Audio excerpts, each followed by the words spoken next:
The case is now being recorded. Hear ye, hear ye, hear ye, all persons having anything to do before the Honorable, the Justices of the Massachusetts Appeals Court, now sitting at diverse locations within and for the Commonwealth. Draw near and give your attention, and you shall be heard. God save the Commonwealth of Massachusetts. Court is open. Okay, thank you very much. On behalf of the panel, good morning to the attorneys who are here. I want to introduce the panel to you. My name is Ariane Vuono. I'm joined by Justice William Meade and Justice Maureen Walsh. The case we're going to hear today is Department of Children and Families versus Father and Another, 2022-1214. I remind you, of course, that this case is impounded.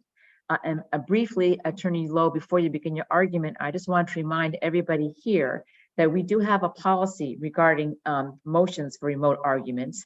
And as you now know, it requires that the party requesting remote argument to demonstrate good cause. I know that there was a couple of motions filed in this case, and this one was, the last one was eventually allowed, and that mostly because the first one did not have sufficient information for us to determine whether or not good cause existed. So it's a new policy. I recognize that, but it's on our website and it needs to be filed in order to have these motions allowed or denied expeditiously. So with that said, I'm going to ask Attorney Lowe to begin her argument. Thank you. Thank you very much, Judge. May it please the court, my name is Lorna Lowe and I represent the father in this case.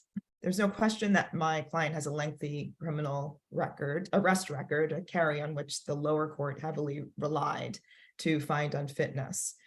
The court's reliance on it, though, was problematic because aside from 2 convictions, which were more than 10 years old at the time of trial, father's carry was made up mostly of charges, 23 on which the court relies to support 25 findings of fact and 12 conclusions of law, demonstrating the central role that these charges were given in the ultimate finding of unfitness.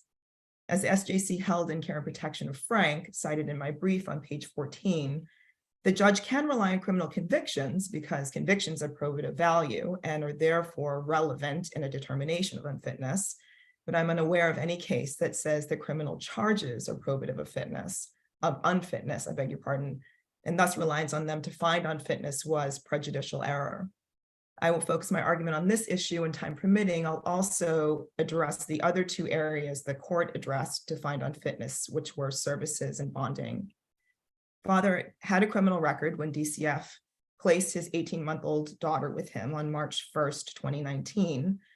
And when the department removed her 15 months later on June 5th, 2020, it was because the department learned that father had been arrested and immediately released 6 weeks prior. The court recites the charges, but doesn't make any specific or detailed findings that these bad acts actually happened, only that the father had been charged. The court goes on to say that these charges are evidence of instability. However, that's a bootstrapping argument that is untenable as it's an end around Frank. DCF argues in its brief on page 39 that if any of these charges actually became convictions, then father would in the future be unavailable to parent. However, that's a misreading of GLC 119, section 24. I'll move on to father's action. He does have a lengthy criminal record apart from the charges, though, correct? No, Judge. There were 2 convictions that were on father's carry at the time of trial, and those were 10 years old and 15 years old, respectively. But the child was present for a criminal behavior in the home, including drug raids and father getting stabbed and shot at the house. Is that correct? My understanding, Judge, is that I don't have at my fingertips the exact number of times that the child was present. But I do know that when the detective did testify at the trial, I believe that there was one that didn't note that the child was present in her in the police report because she was asleep at the time and said that she wasn't disturbed, that sort of thing. But I don't have at my fingertips the exact number of times. She was asleep during the drug raids, or when he was stabbed, or when he shot himself?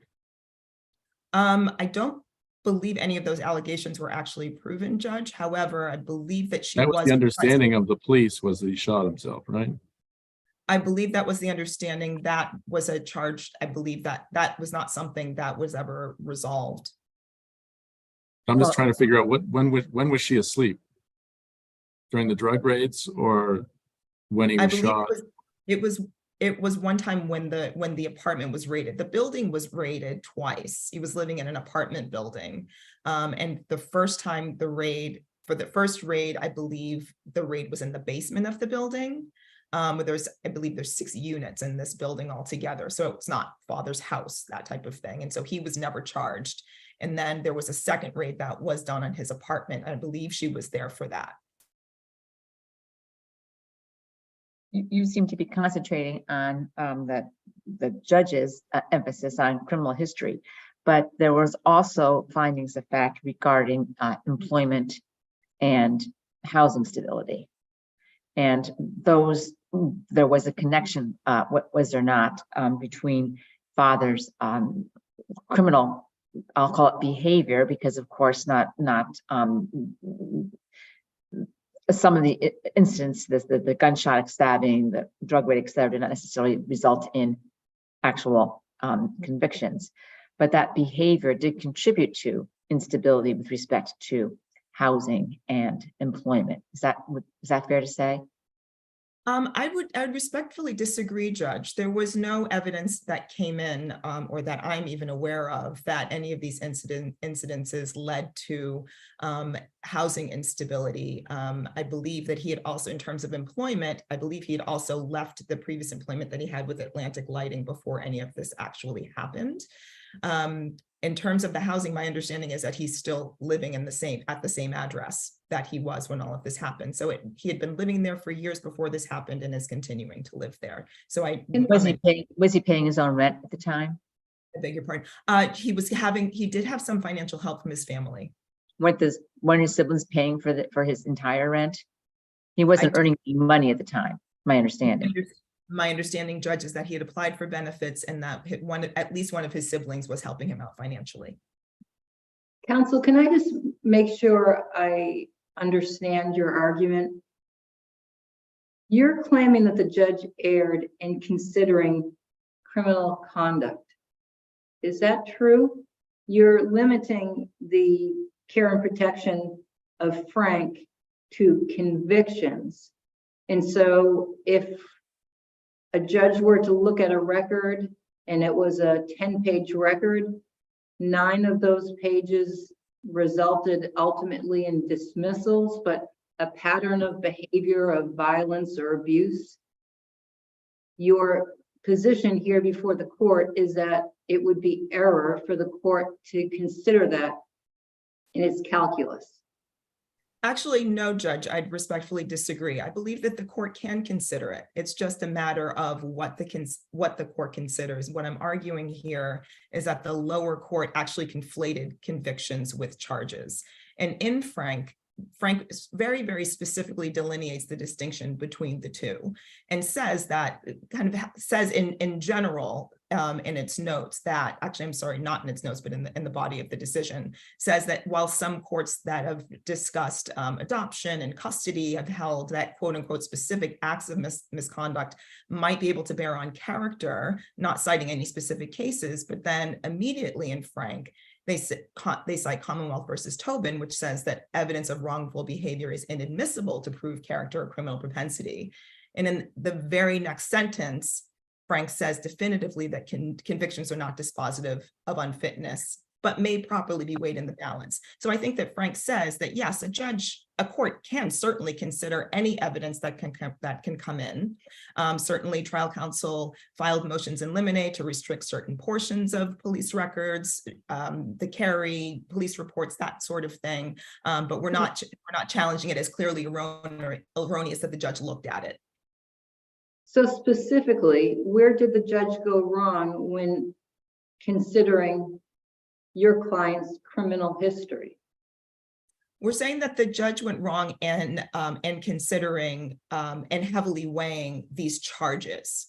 The judge goes on to cite in 25 findings of fact and 12 conclusions of law, and thus making these charges play a very central role in the ultimate finding of unfitness, and that's where we're saying that the judge erred. Thank you. Thank you very much, Judge, for your question. If there's no further questions on this issue, I'd be happy to move on. Please do. Thank you very much. In terms of father's action plan, regarding the services on his action plan, Adoption of Yale, cited in my brief on page 18, says that services must be tailored to an identified problem. There are 3 different services that the court looks at in its balance of in weighing on fitness, and those are substance abuse, domestic violence, and mental health. In terms of substance abuse and mental health, I'm going to conflate those 2 just because I see I've only got about 6 minutes left. Simply, there's no evidence that came in that said that father had a substance abuse problem or that he had a mental health problem. It was only based on a distribution charge that the DCF deduced that he might be using drugs. There's absolutely no evidence that he came into any of his visits over a year and a half of visiting with his child on a weekly basis. Over the year and a half that she was placed with him, there was no testimony, anything that came in where he was ever under the influence, inappropriate, high, anything like that. And in terms of mental health, he's never had a mental health diagnosis. In terms of domestic violence, there is some evidence that came in that I did not challenge as clearly erroneous. However, the bulk of that history predated DCF placing the child with him. Those were the restraining orders that were mentioned that came into evidence, were present when DCF placed the child with him.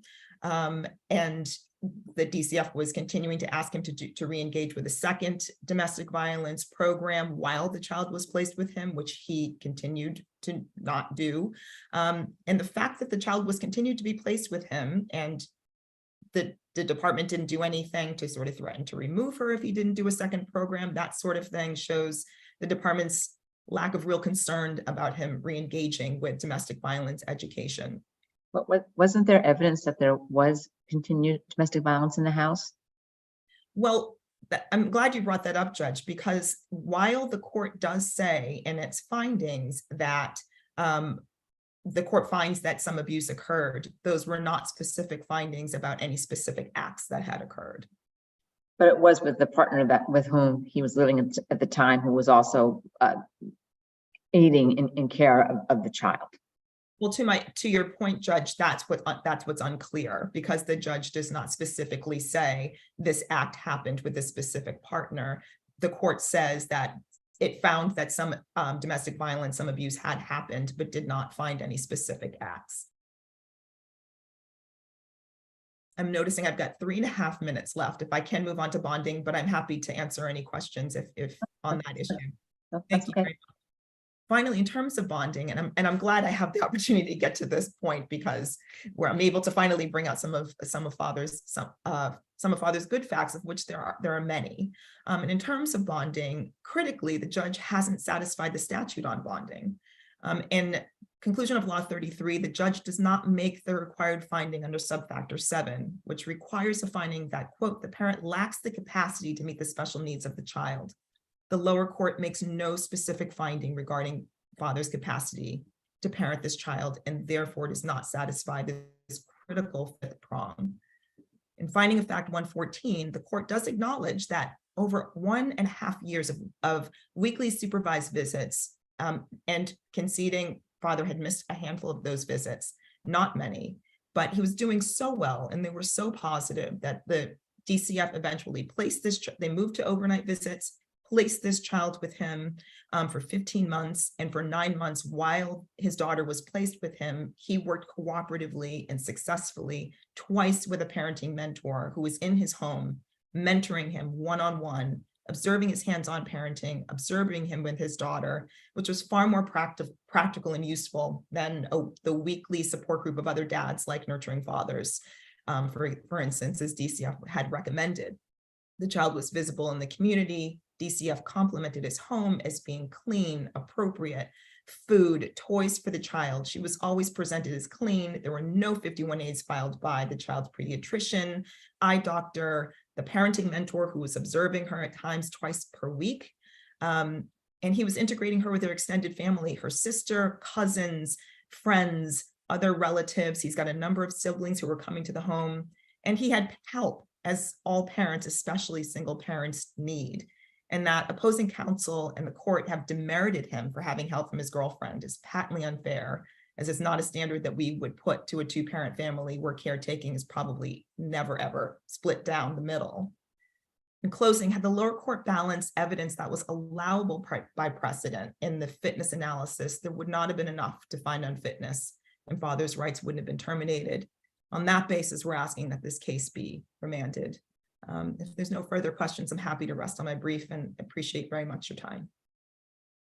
I'll check with the panel. I don't see any further questions, so I'm going to thank you very much for your argument and Thank you. turn now to Attorney Frizzoli. Thank you. May it please the court, my name is Carol Frizzoli, and I represent the Department of Children and Families. This case demonstrates a father who, despite being given the opportunity to parent his daughter, has continued to engage in behaviors that place his daughter at risk. Father has continued to expose his daughter to the risk of her safety and well-being by continuing to be the subject of drug raids, violence in the home, including being shot and stabbed, and engaging in domestic violence in his relationships. Father has a lengthy criminal history, including a current open drug distribution case that suggests a level of uncertainty and instability on his daughter. During the pendency of this case, father was shot himself while standing on his porch. He was then stabbed at his residence where he was residing with his daughter. She was present during that incident. Father's home has been raided by narcotics detectives on at least 2 occasions, once while he had placement of his daughter. While his daughter was living with him, father engaged in a confrontation with a neighbor where he punched a window out of anger. Father's criminal record reveals 23 entries of assault on a person, as well as robbery and drug distribution charges. Father has failed to acknowledge any responsibility for his criminal behavior, most notably blaming the police for the drug raid on his apartment, which resulted in his daughter's second removal from a parent's care.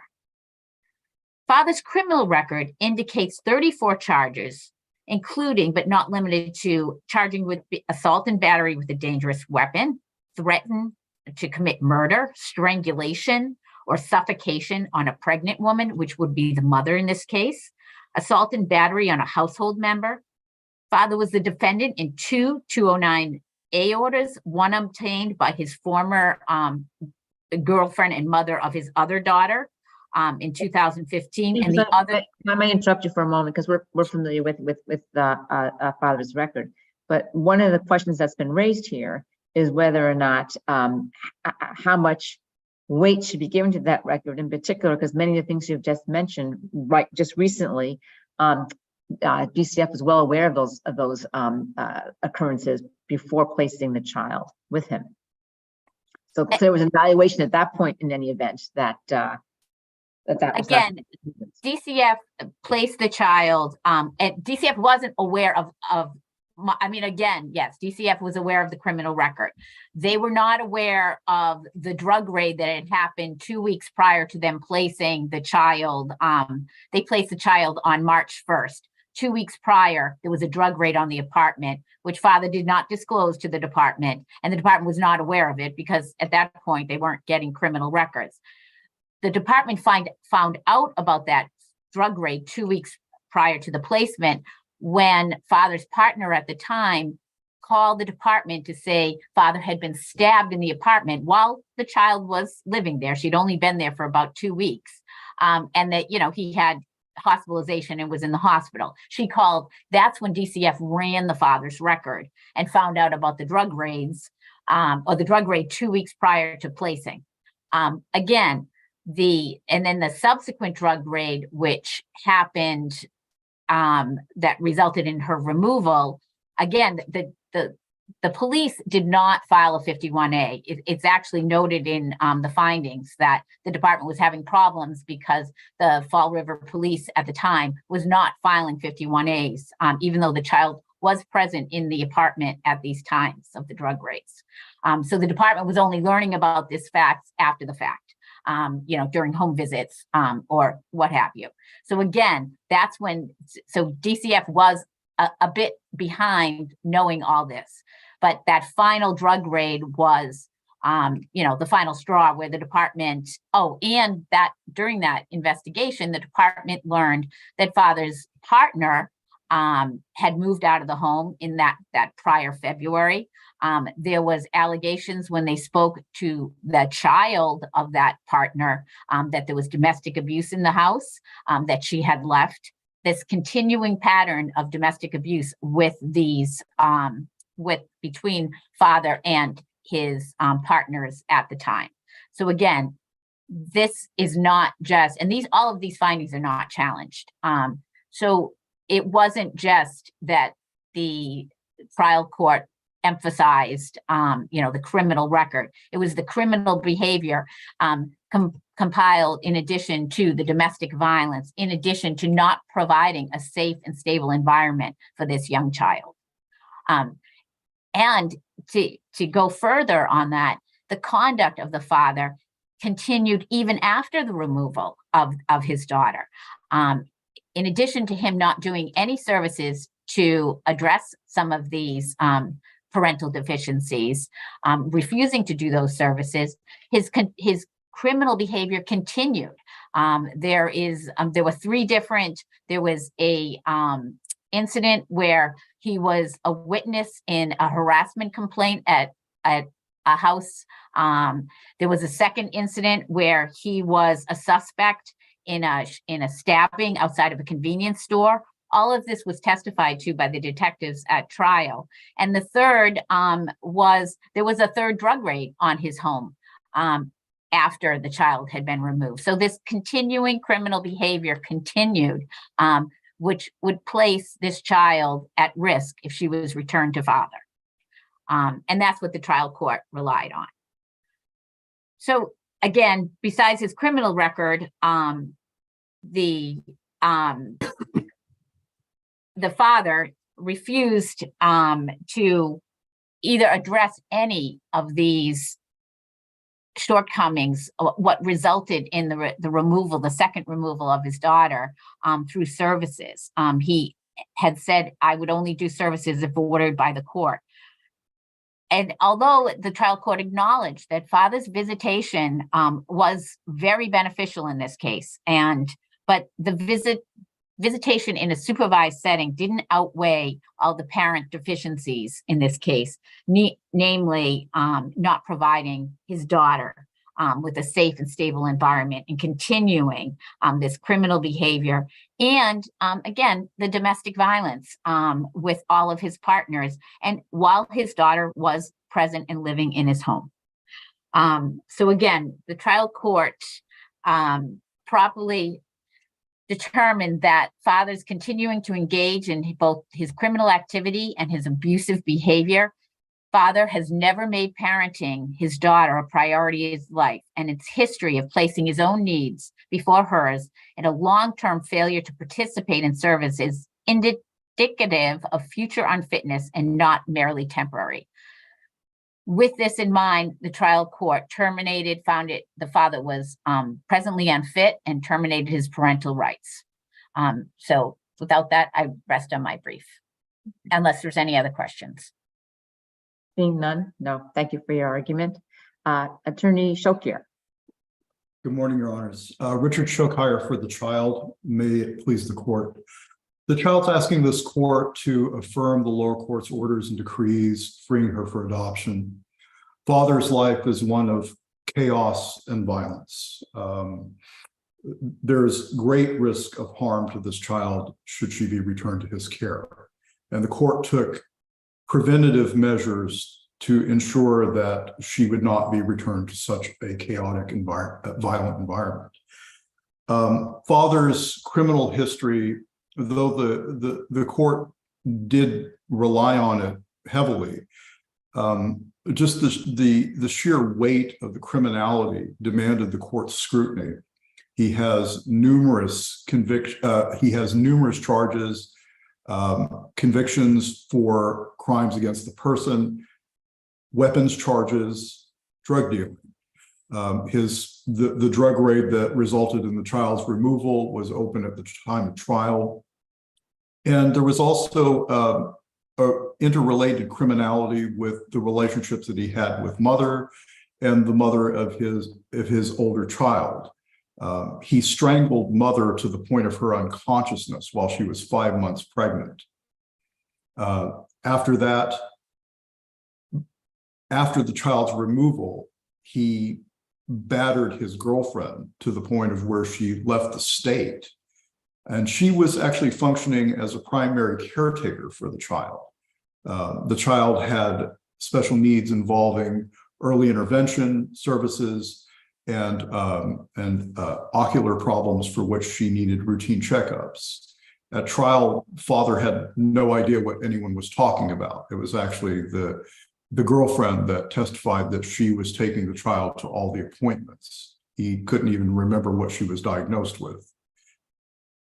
But this is all just one issue in a constellation of parental shortcomings that were available before the court.